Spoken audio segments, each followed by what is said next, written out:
नमस्कार। सुनिए मुंशी प्रेमचंद लिखित कहानी पंच परमेश्वर। जुम्मन शेख और अलगू चौधरी बहुत पुराने मित्र थे। उनकी मित्रता तब से चली आ रही थी जब वे बालक थे। एक साथ खाना, इकट्ठे खेलना और इकट्ठे ही पढ़ना। दोनों को एक दूसरे पर इतना विश्वास था कि तीर्थ और हज पर जाते समय एक दूसरे को अपना घर बार सौंप जाते थे। हिंदू और मुस्लिम होते हुए भी उनके बीच धर्म की कोई दीवार नहीं थी। जुम्मन शेख की एक बूढ़ी मौसी थी। जुम्मन शेख के अलावा उसका कोई नहीं था। उसके पास थोड़ी सी जमीन थी। जुम्मन शेख ने चालाकी से वह जमीन अपने नाम करवा ली और वादा किया कि जब तक वह जिंदा है वह उसे खिलाता पहनाता रहेगा। जब तक जमीन उसके नाम न हो गई तब तक मौसी का खूब आदर सत्कार हुआ। लेकिन जब जुम्मन शेख ने नाम हो गई, सारा आदर धरा का धरा रह गया। जुम्मन की पत्नी करीमन उसे रोटियों के साथ गालियां भी खूब दिया करती थी। जुम्मन पत्नी को कुछ न कहता। वह भी चाहता था कि बुढ़िया से जल्दी पीछा छूटे। इस रोज रोज की कला से उबकर मौसी ने जुम्मन से कहा, बेटा मुझे महीने में कुछ रुपए दे दिया करो, मैं अपना खाना अलग पका लिया करूंगी। जुम्मन ने पैसा देने से साफ मना कर दिया। मौसी ने उसे पंचायत की धमकी दी। वह बोला, हाँ पंचायत करा लो, फैसला हो जाए, मुझे भी रात दिन की खटपट पसंद नहीं। मौसी ने पंचायत के लोग को इकट्ठा किया। वह अलगू चौधरी के पास भी गई। अलगू, कल पंचायत में तुम भी आना। मुझे क्यों घसीटती हो बीच में? तुम तो जानती हो जुम्मन मेरा दोस्त है। क्या दोस्त के डर से ईमान को भूल जाओगे? यह सुनकर वह सचेत हो गया। उसने मौसी से वादा किया कि वह जरूर आएगा। अगले दिन पंचायत बैठी। गांव के सारे लोग इकट्ठा हुए। अलगू चौधरी भी आया। वह जुम्मन के साथ बैठा था। जुम्मन के चेहरे पर कुटिल मुस्कान थी। उसे पूरा भरोसा था कि फैसला उसी के पक्ष में होगा। इस बूढ़ी को कौन भला कौन पूछेगा। बूढ़ी मौसी ने हाथ जोड़कर पंचों के सामने सारी बात कह दी। पंचों ने जुम्मन से कहा, जुम्मन तुम किसे अपना पंच मानते हो? अभी से निपटारा कर लो, फिर जो पंच कहेंगे वही मानना पड़ेगा। जुम्मन बोला, मौसी जिसे चाहे चुन सकती है, मुझे कोई ऐतराज नहीं। मौसी ने अलगू चौधरी का नाम ले लिया। अलगू चौधरी अपना नाम सुनकर सकपकाया, लेकिन जुम्मन की खुशी का ठिकाना न रहा। अब तो उसे अपने पक्ष के फैसले में तनिक भी संदेह नहीं थी।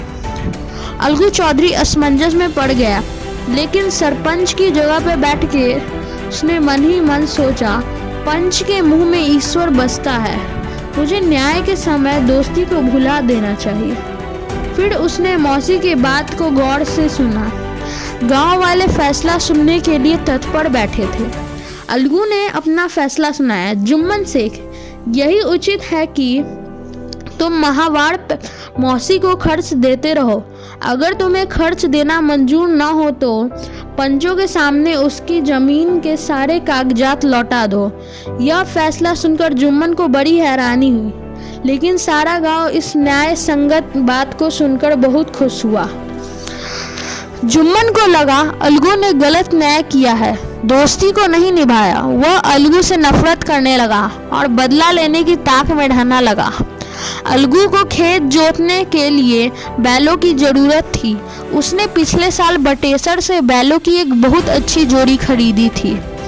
बैल बहुत ही सुंदर और बड़े बड़े सींगों वाले थे। महीनों तक आसपास के गांव के लोग दर्शन करते रहे। दुर्भाग्य से जुम्मन की पंचायत के 1 महीने बाद इस जोड़ी का एक बैल मर गया। अलगू को संदेह हुआ कि जुम्मन ने बैल को जहर दे दिया। अलगू की पत्नी ने भी जुम्मन पर ही दोष लगाया। अलगू चौधरी ने किसी तरह अपनी पत्नी को शांत किया। अब अकेले बैल किस काम का? उसका जोड़ीदार बहुत खोजा गया पर न मिला। अलगू ने सोचा कि इस एक बैल को बेच डालना चाहिए। उसने गांव के समझू बनियों के साथ हाथ अपना एक बैल बेच दिया। समझू ने 1 महीने के बाद दाम चुकाने का वादा किया। समझू नया और हृष्ट पुष्ट बैल पाकर बड़ा खुश हुआ। उसका लालच बढ़ गया। वह बैल को गाड़ी से जोतकर गांव से मंडी और मंडी से गांव तक सारा दिन दौड़ाता रहता। उसे न तो उसके चारों की फिक्र थी न पानी की। इतने मेहनत से बैल कमजोर पड़ गया। एक दिन समझू मंडी से घर आ रहा था।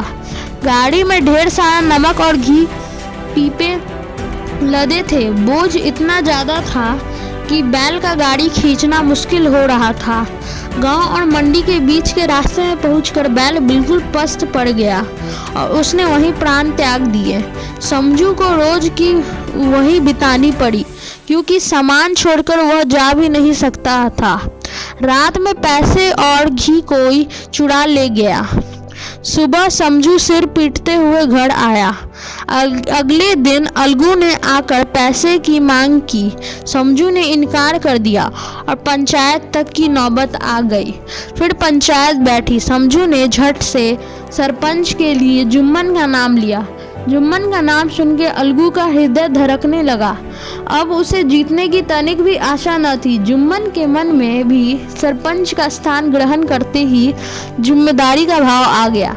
उसने निश्चय की कि वह सही न्याय देगा। बहुत देर तक पंच सलाह मशविरा करते रहे। अंत में जुम्मन ने अपना फैसला सुनाया। समझू, तुम्हें बैल की पूरी कीमत चुकानी चाहिए। जिस समय तुम्हें अलगू ने बैल दिया था वह बीमार नहीं था। उसकी मृत्यु तुम्हारी लापरवाही से हुई है। अगर तुम अलगू का पैसा पहले ही दे चुके होते तो क्या तुम्हें पैसा वापस मिलता? अलगू फैसला सुनकर फूला न समाया। अपनी जगह से उठकर बोला, पंच परमेश्वर की जय। गांव के सभी लोग जुम्मन की प्रशंसा करने लगे। पंच के मुंह में परमेश्वर वास करता है, इससे कहते न्याय। जुम्मन अलगू के पास आया और दोनों वापस से गले लिपटकर रोने लगे। जुम्मन ने अलगू को बताया, जब से तुमने मेरी पंचायत की तब से मैं तुम्हारा दुश्मन बन गया था, लेकिन आज मालूम हुआ कि पंच की गद्दी पर बैठकर कोई किसी का दोस्त या दुश्मन नहीं होता। आज मुझे पता चल गया है कि पंच की जुबान में ईश्वर होता है। अलगू उसकी बात सुनकर रोने लगा। इस पानी से दोनों के दिलों का मैल साफ हो गया और दुश्मनी दोस्ती में बदल गई। धन्यवाद। हमारी इस वीडियो को लाइक, सब्सक्राइब और शेयर करें।